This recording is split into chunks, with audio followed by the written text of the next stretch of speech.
Xamot, ya'ni kachelya fasoni bu juda ham keng tarqalgan, hammaga ma'qul keladigan, ko'pchiligimiz juda ham yaxshi ko'rgan fason.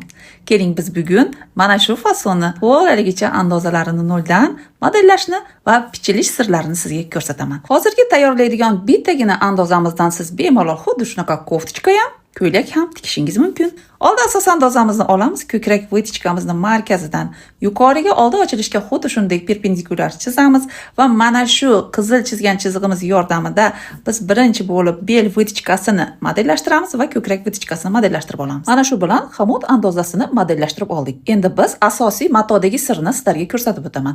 Matoni ko'rib turganingizdek, albatta xuddi shunaqa ko'z shaklida bichishimiz kerak bo'ladi. Ya'ni matoni enini bo'yiga yopamiz.